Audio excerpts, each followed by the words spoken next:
Hello. Welcome to my new series, Let's Talk.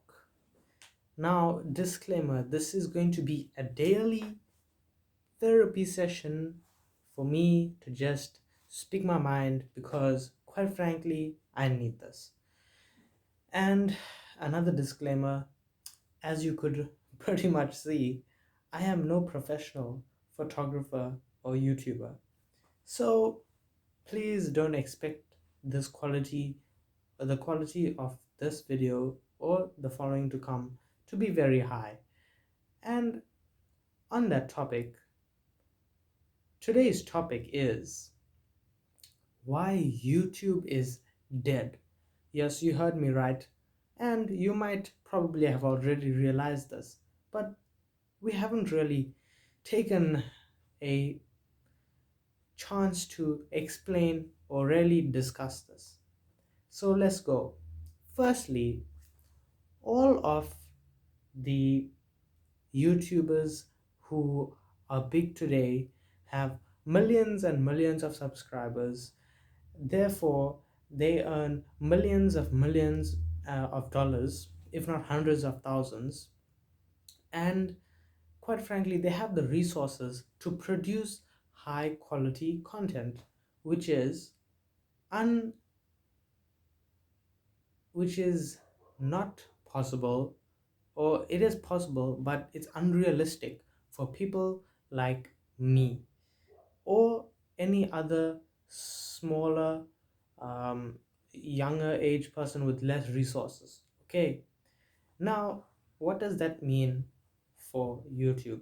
Essentially, we are taking the U out of YouTube because how can a person, that was the entire point of YouTube in the first place.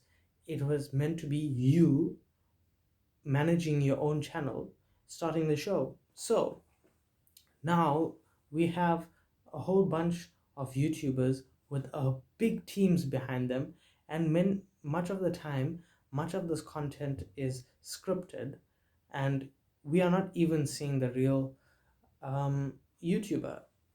Okay, now that that's out of the way, I don't want to talk too much of nonsense, and this is going to be unedited. So, in retrospect, I will come back and address things that I don't like because some of this may be me talking rubbish.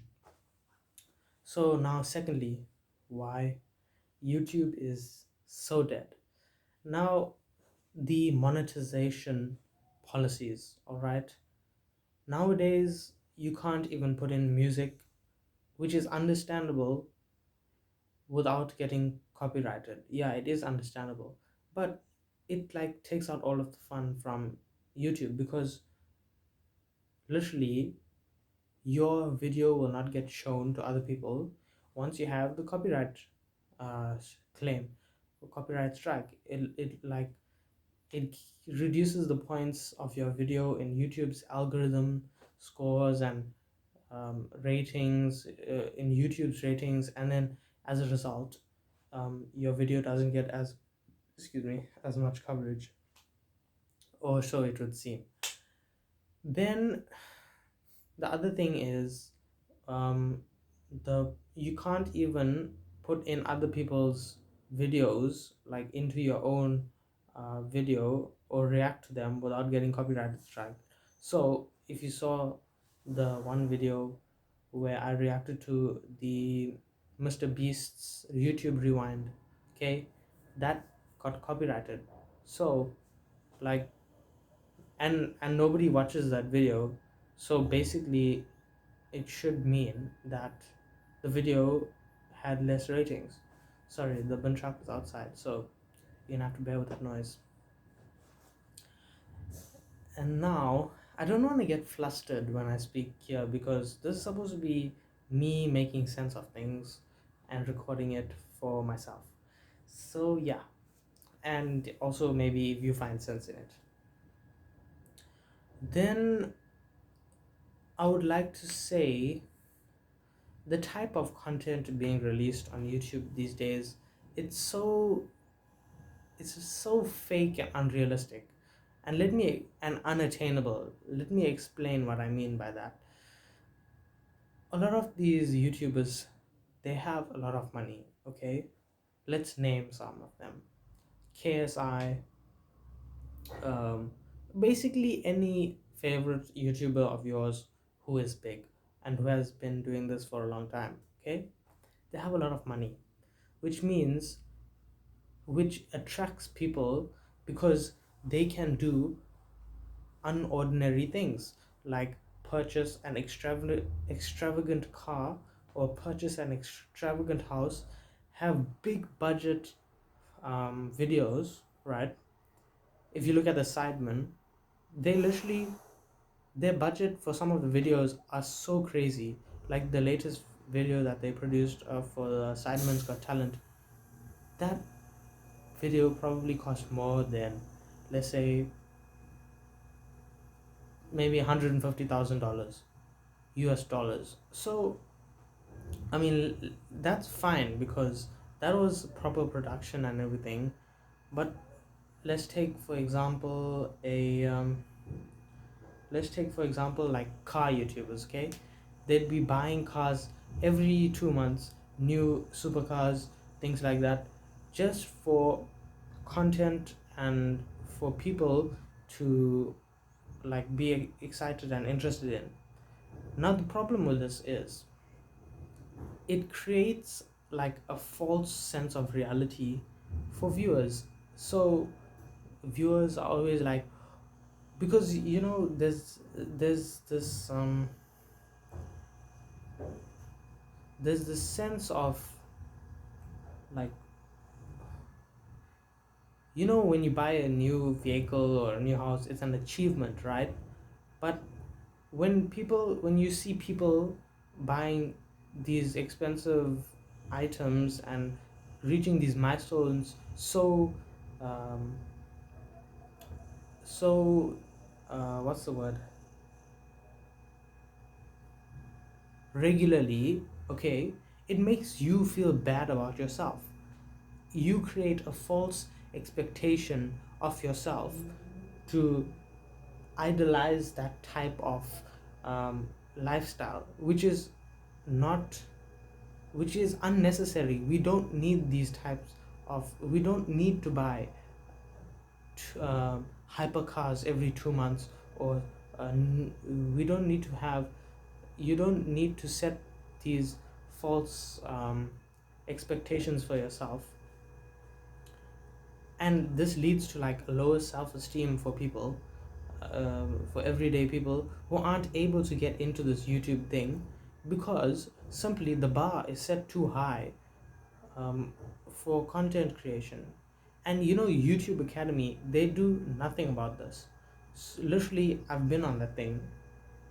they it's so general and so vague, the courses, right? It's like, how does this relate to me? Or you try to find ways to relate this to you, but it ends up just taking more time to do that, instead of just authentically creating what you want, because you have to adapt other people's another type of system or method to your own creativity, which really dulls the creativity of whatever you are trying to do. And it's basically like YouTube telling you what you should make, which is not what creators want. Creators want to be artistic and creative and create what they want. They don't want people telling them or controlling them and saying what you are allowed to post. Then it's taking the you out of YouTube, because you are not controlling what you show. So that's like, yeah, YouTube, it just got really bad. And also, if you like swear and stuff, apparently your videos get demonetized and things like that, which is totally unfair, because that's self-expression. As long as you're not discriminating against other people doing unlawful things, like, come on, seriously. Or as long as it's not like crazy,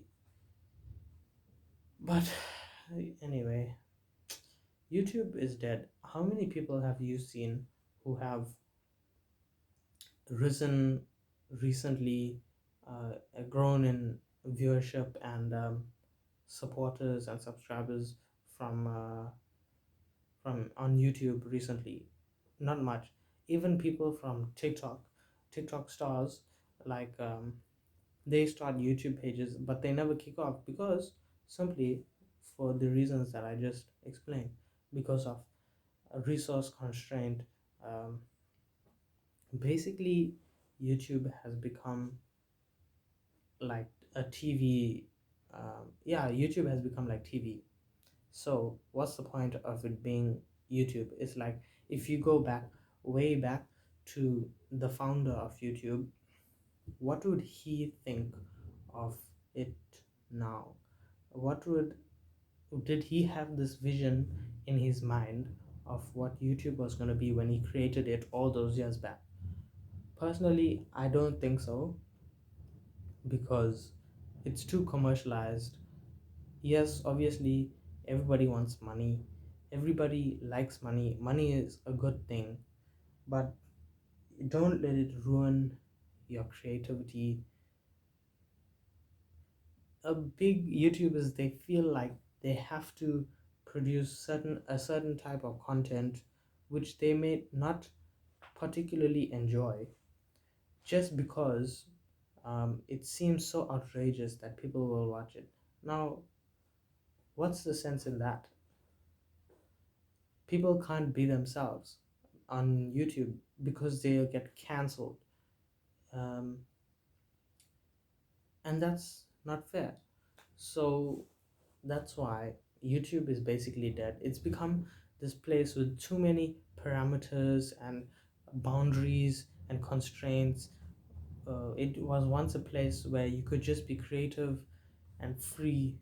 And let's be honest, around 2015, um, 2014, 2013, 2012, even way back to 2011 or 2010, those were the real days when YouTube was a creative place for real creatives to come and just have fun. But now you can't have fun. It's just me talking to this camera, and nobody will probably watch this ever. And, like, let's be honest, nobody's gonna listen to my sad stories. And because there are so many better other things to watch on YouTube. So, yeah, that's the story with it and why I think it's dead. Um, yeah, the vibes from YouTube are just not there, man. Instead of putting all of that development into the monetization and copyright and all that, YouTube, I think you should have um, developed more tools for creativity on the website itself for creators and inspired each and every person to be creative in their own way on this app, because that's what I think TikTok has done, and they have done it more successfully than you. They have um, been able to get more people to be creators and express themselves, unlike you who don't really support that much in terms of creativity. Like, we don't get many filters, we don't get many like tools like green screen effects, or you know what I'm saying, like things like that. um it's just, why? You know why? There's no reason why not, because you claim to be the best, and the best are supposed to offer development in, otherwise you just stay still and you don't go anywhere. So come on, like, grow up, man. hard to talk, man, especially when you're just going on and on negatively about stuff. Um, let's see. Yeah, I think that's all I have to say. Next time, I'm gonna write things down and hopefully it'll be better structured. But please work with me. Literally anything can happen here. Anything can be said. Anything that has been said can be retracted. I am not going to be constrained in any way in what I have to say. So thank you, YouTube, for at least providing me a platform to do this. Okay, peace.